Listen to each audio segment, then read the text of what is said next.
Uită-te și tu la el. El doar ți le muști de urechi pe astea. Uite-le, iată. El le mușcă de urechi, nu că ar vrea mâncare. Le vede că se înghesuie și el le trage de urechi pe toate. Ia. Le mușcă urechile. Ia.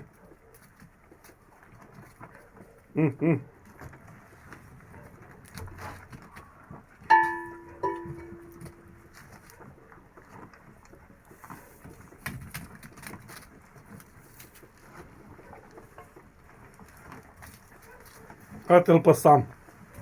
Sam nebun, uite, ia. Stai că le ia iar în primire. Dacă alea se înghesuie, de ce să nu se înghesuie și el degeaba măcar?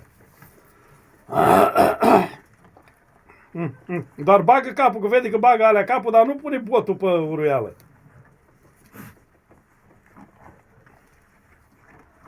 El să facă și el ca el, dar nu pune botul pe uruială, uite și tu. Uite și tu ce faci, uite și tu, iată, uite animalul.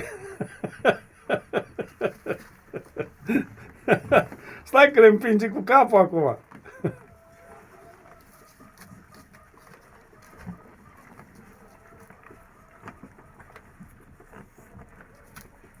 Doar să le zobească pe alea. Iată ce trage de urechi pe aia.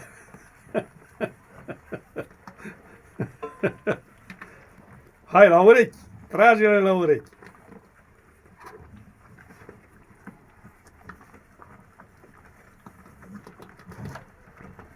Ia.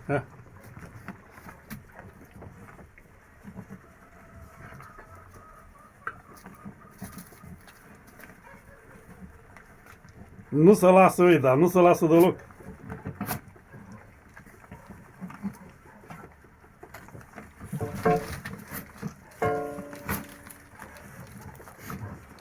Doamne ferește dacă e sănătos la cap.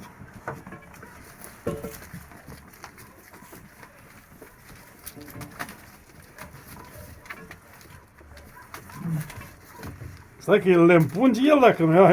Ia, o împunge pe aia acum el.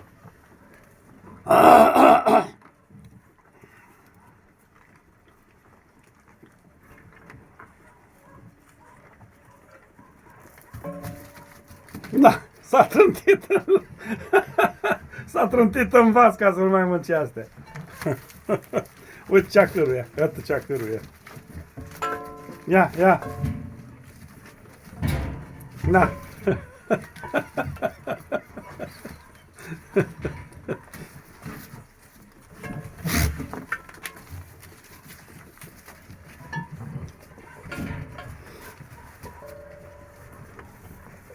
Nu se lasă, stai cu un pungi, ia.